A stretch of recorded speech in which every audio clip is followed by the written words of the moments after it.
Good morning. కొత్త వాళ్ళు ఎంతమంది వచ్చారు ఒకసారి హ్యాండ్ రైజ్ చేయండి.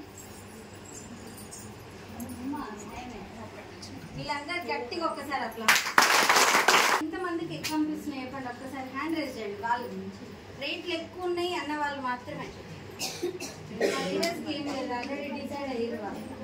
Okay super. మరి రేట్లు ఎక్కువ ఉన్నాయా లేవా తెలుసుకున్నామా వద్దా? చెప్పనా వద్దా? జస్ట్ నా టెస్టిమోనీ ఇవ్వలేనా? చెప్పాలా వద్దా? మీరు మాట్లాడితేనే నేను మాట్లాడతా. నా పేరు వచ్చేసి లావణ్య, మాది ఇబ్రహీంపట్నం. ఇదే నేను పుట్టి పెరిగిన ఊరు ఇదే. మా అత్తగారు వచ్చేసి కాగజ్ఘాట్ ఈ నుంచి 8 కిలోమీటర్స్ దూరం. కాకపోతే మేము ఇక్కడనే సెటిల్డ్. బట్టల షాప్ నాది. 13 సంవత్సరాల నుంచి సక్సెస్ఫుల్ గా రన్ చేస్తున్నా సార్ జాగృతి స్టోర్. మీరు మీ అందరికీ స్మార్ట్ ఫోన్లే కదా, గూగుల్ ఆన్ చేసి మా షాప్ పేరు అడగండి. 5 స్టార్ రేట్ తోటి నా షాప్ మొత్తం ఎంటైర్ నా షాప్ మొత్తం కనబడుతుంది. సో అట్లాంటి షాప్ పెట్టుకొని కూడా ఈ రోజు ఇక్కడ స్టాండ్ తీసుకొని నెలకు 1,52,000 ఇన్కమ్ తీసుకుంటున్నాం.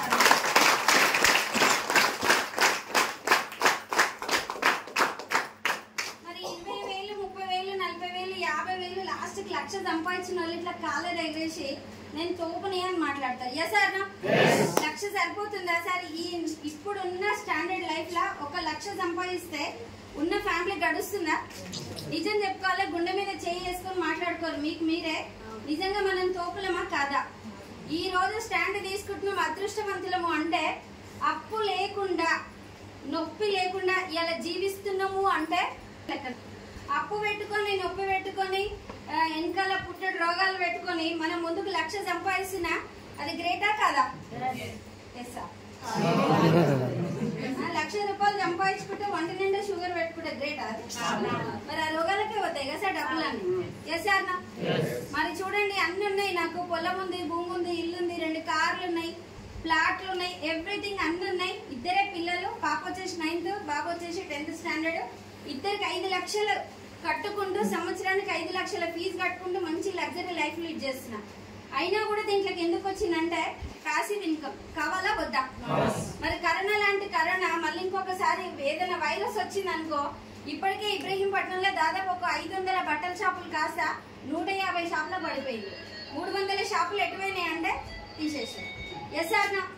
మరి గుండె గట్టిగా ఉంది కాబట్టి అప్పులున్నా సరే no problem.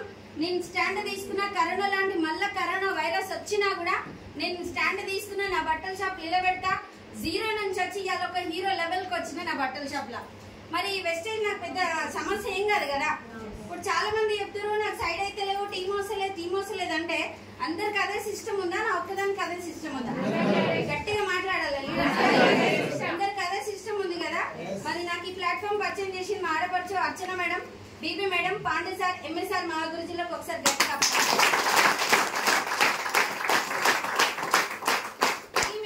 చేస్తాదని. Pandey sir, Venkat sir నా ఇద్దరు ఫ్రెండ్స్, వాళ్ళిద్దరు కూడా. సో వాళ్ళిద్దరు కూడా నాకు చెప్పలే. ఎందుకు చెప్పలేదంటే 1,00,000 వచ్చినాక లావణ్య దగ్గర పోవాలి, అప్పటిదాకా పోవద్దు, పోతుందని అనుకున్నాడు ఇద్దరు. మరి వాళ్ళు నా దగ్గర రాకముందుకే నేను వచ్చేసినా రాలేదా? మరి మన పాండసార్ టీంలు ఉన్నానా వేరే టీంలు ఉన్నానా? నేను సార్ అనుకున్నాంటే అరే నువ్వు వస్తావని నేను ఎక్స్పెక్ట్ చేయలే మేడం, కానీ వచ్చేసినావు నువ్వు అని అన్నాడు. మరి ఏదో విధంగా ముఖపరిచయం లేని వ్యక్తులు మన అండర్ లో వస్తురా లేదా? సో నేను డిసైడ్ అయినా బేసిక్ గా నాది MSc మైక్రోబయాలజీ కంప్లీట్ అయింది లీడర్స్. మంచి చదువుకున్నా. పెళ్ళైన నెల రోజులకే గచ్చిబోలే విప్ర కంపెనీల బేసిక్ శాలరీ 32,000 జీతం 2013లో రావడం జరిగింది. కానీ పోయిన ఇంటర్వ్యూ సెలెక్ట్ అయినా అంత బాగుంది. తట్టబుట్ట అందరూ చదువుకున్నా, బుక్కులు పెట్టుకున్నా, అంత అయింది. తెల్లారితే నేను పోవాలా వద్దా? అట్లాంటి సిచ్యువేషన్ లా మా అత్త, మా మామయ్య, నా భర్త అందరు ముఖాలు మార్చుకురు. ఏంటి పెళ్ళై నెలనే అయింది, పెద్ద ఫ్యామిలీ, అప్పుడే వెళ్ళిపోతావా? చూసిన వాళ్ళు ఏమనుకుంటారు? ఇప్పుడు నువ్వు సంపాదిస్తున్న మన ఫ్యామిలీ గడవాలని రూల్ ఏం లేదు. నోరు మూసుకొని ఇంట్లో కూర్చొని చప్పుడాట చదువుకో. నీకు ఇంకా చదవాలని ఉంటే బయట దేశాలలో కూడా చదివించేంత కెపాసిటీ ఉంది మా దగ్గర. కానీ నిన్ను మాత్రం జాబ్ చేయించమని చెప్పింది. ఫస్ట్ ఏమో బ్లాక్ మెయిల్ చేసి పెళ్లి చేసుకురు. పెళ్ళైనాక జాబ్ వస్తే నన్ను నోరు మూసుకొని ఇంట్లో కూర్చోబెట్టారు. బాధ అనిపిస్తుంది అనిపిదా సార్? ఎంత కష్టపడి చదువుకొని మంచి ర్యాంక్ తీసుకొని ఒక MSc గ్రాడ్యుయేషన్ పొజిషన్లు ఉన్నదాన్ని కూడా నన్ను ఒక పెయిన్ లాగా కుక్కి ఇంట్లో వండబెట్టిందా లేదా? మరి అట్లాంటి సందర్భంలో మనందరూ పొలాలకు ఆ పండ్లకు ఈ పండ్లకు పోతారు, ఏ పండు రాని మరి ఇంట్లో ఎన్ని రోజులు స్టాండ్ తీసుకోవాలి? అట్లా 3 ఏళ్ళు 4 ఏళ్ళు 5 ఏళ్ళు అయిపోయింది. 2 పిల్లలు పుట్టిరు. పిల్లలు కూడా స్కూల్కి వెళ్ళే స్టేజ్కి వచ్చిర్రు. మరి నేను ఏదైనా పని చేయాలా వద్దా? సో నాకు ఇన్షల్ట్ గా ఫీల్ అవుతున్నా. ఎంత వివాహం విద్య నాశనం అని అందుకే అంటారు పెద్దోళ్ళు. సో నా లైఫ్ లో ఇట్లాంటిది జరిగిందని చెప్పేసి ఓ రోజు గట్టిగానే డిసైడ్ అయ్యి మా సార్తో గట్టిగా గొడవ పడడం జరిగింది. సో ఇది చెప్తింటట్లేదు, ఎట్లనైనా జాబ్ చేసేటట్టే ఉంది. జాబ్ చేస్తే నా పరుగు పోతుంది, ఇజ్జత్ పోతుంది. చూసినా ఆయన పిల్లం జాబ్ చేయించి ఇచ్చేస్తున్నాను అంటారని ఆ ఈగో ఫీలింగ్ పెట్టుకుని మా సార్ ఏం చేసిండంటే నన్ను నమ్మి ఒక 25 లక్షలు పెట్టి 2013లో బట్టల షాప్ స్టార్ట్ చేయడం జరిగింది సార్. చిన్న షాప్ ఫస్ట్ స్టార్టింగ్ చేసినప్పుడు సరే ఏదో ఒక బిజినెస్ చేయాలనే ఫీలింగ్ తోటి మరి నేను దిగిన దాంట్లోకి మరి నిలబడాలా వద్దా? మరి ఏదో బిల్డప్ కోసం నేను షాప్ పెట్టుకుని 4 రోజులు కానీ నేను మూసేసి అమ్మగారి ఇళ్ళకి అందరు ఆడపిల్లలు పోతున్నట్టు నేను ప్రతి పండగకి నేను షాప్ బంద్ చేసి పోయినా అనుకో మరి నా షాప్ ముందుకు నడుస్తుందా వెనకాలకు వస్తుందా? ఒక్కటే పెట్టిన మా సార్ తోటి కంకణం కట్టుకున్నా నీ 25 లక్షలు నాకు ఒక 2 ఇయర్స్ టైం ఆ 2 ఇయర్స్ లో నీ డబ్బులు నీకు ఇస్తా, నేనేందో ప్రూవ్ చేసుకుంటా అని. నేను ఎక్కడ చేయలేదు, ఏ బట్టల షాప్లలో చేయలేదు. కాకపోతే కొన్ని ఇంట్రడక్షన్ వ్యూస్ చూసినా యూట్యూబ్లలో ఎట్లా రీటైల్ బిజినెస్ చేయాలనేది నేర్చుకున్నా, చదువుకునేదాన్ని కదా. కొంచెం ముందుకు తీసుకున్నా, ఎక్కువసేపు సమయం ఇచ్చిన షాప్ కి బాగా నేను అన్ని వదిలేసుకున్నా సార్. వెస్టేజ్ లకు వచ్చినప్పుడు మన టాప్అప్ లైనర్స్ ఏం చెప్తారంటే ఐడియా తీసుకున్నాక ఒక 1 ఇయర్ మొత్తం సావులు దినాలు పెళ్లిళ్ళు పబ్బాలు పండుగలు అన్ని బంద్ చేయమంటారా లేదా? సో నేను బట్టల షాప్ పెట్టిన రోజే నేను అవన్నీ వదిలేసుకుంటామా వదిలేసుకోమా. అన్ని బిజినెస్ ఎట్లుంటాయి, బట్టల బిజినెస్ ఎట్లుంటది?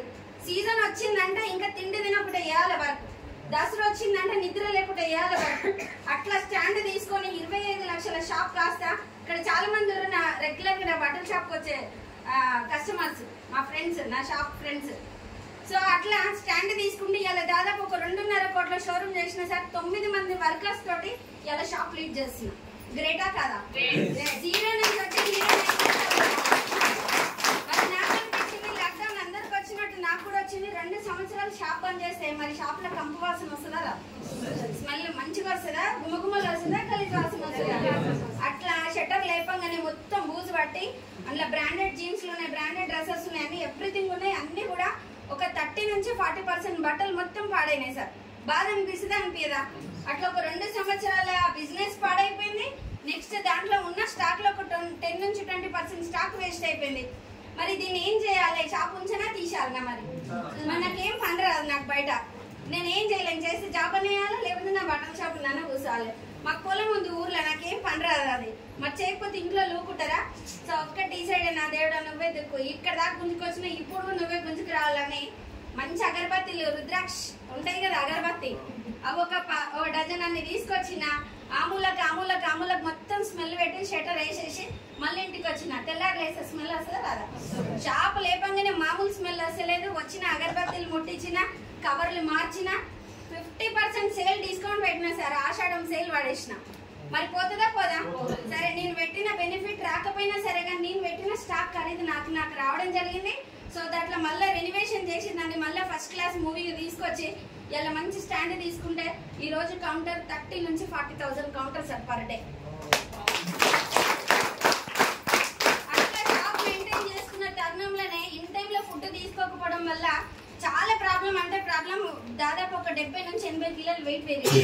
మరి టెన్షన్ పడితే వెయిట్ పెరుగుతుందా పెరగదా? సో నాకు అట్లా పెరగడం వల్ల ఎసిడిటీ ప్రాబ్లం విపరీతంగా వచ్చింది. హార్ట్ దగ్గర స్పార్క్ లాగా వచ్చింది, చెయ్యి భాగంలో పెయిన్ వచ్చింది, తొడ భాగంలో పెయిన్ వస్తుంది. అసలు ఏం జరుగుతుందో నాకే అర్థమైతలేదు. చిన్న పిల్లలు 5th 6th స్టాండర్డ్ లోనే ఎవరు ఏమన్నా జరిగితే నా ఫ్యామిలీకి ఏందనే ప్రాబ్లం వస్తుందా రాదా? మనం పోతే మన పిల్లల్ని చూసుకునే ఎవరైనా మంచి ప్రేమ గల ఫ్యామిలీస్ ఎక్కడన్నా ఉంటాయి అసలు? మనం ఉన్నప్పుడే చీదరించుకునే ఫ్యామిలీస్ ఉన్నప్పుడు మనం లేకపోతే మన పిల్లల భవిష్యత్ ఏంది?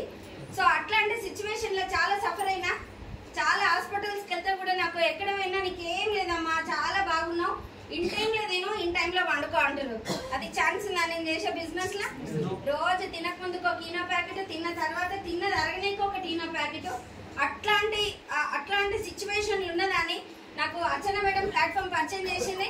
వద్ద నాకు అదే ప్రాబ్లం ఉంది, నీకు అదే ప్రాబ్లం ఉంది, రైస్ బ్రాండ్ ఆయిల్ జిటా ప్రీమియం వాడు, ఈ గ్యాస్ట్రిక్ ప్రాబ్లం పోతుంది, ఆమ్లా అలివేరా గ్యానడర్మా వాడు, వెయిట్ లాస్ సెట్ ఉంది ఇది కూడా వాడు, నీకు చాలా బాగుంటది, బిజినెస్ చేస్తున్నావు అని చెప్పింది. కానీ నువ్వు ఇందులో బిజినెస్ చేయని చెప్పలే, వాడుకో ఆరోగ్యం వస్తుందని చెప్పింది. ఇంటమా ఇనమా? నాకు లాక్డౌన్ కన్నా ముందు విన్నింగ్ టీం నుంచి బర్లశేఖర్ అని మా అన్నయ్య కొడుకు, వాడు చెప్తే నేను పట్టుకోలే. ఎందుకంటే వీడి చెప్తే నేనెందుకు వినాలి? ఈ అమ్మ తొక్కల బిజినెస్ ఇది, దీంతో చేస్తుంటే ఇంకో బిజినెస్ ఎందుకని అట్లా నెగిటివ్ మైండ్ సెట్ పెట్టుకుని మన అసలు ఇంట్లో కూడా రానియకుండా బయటకెళ్ళి పంపించేసిన. మరి అదే సిచ్యువేషన్ లో 3 సంవత్సరాల తర్వాత మళ్ళీ వచ్చింది వెస్టేజ్ నా దగ్గరికి. నాకు అనిపించింది డైరెక్ట్ సెల్లింగ్ బిజినెస్ అంటారు, అంత బాగానే ఉంది, ఈ కంపెనీ ఇంకా లేచిపోలేదా, ఇది ఇంకా ఉందా, అసలు ఏందని తెలుసుకుంటే జస్ట్ ఆధార్ లింక్ చేసుకుని ఐడి నెంబర్ మీద ఒక 4000 సామాన్ తెచ్చుకున్నా సార్.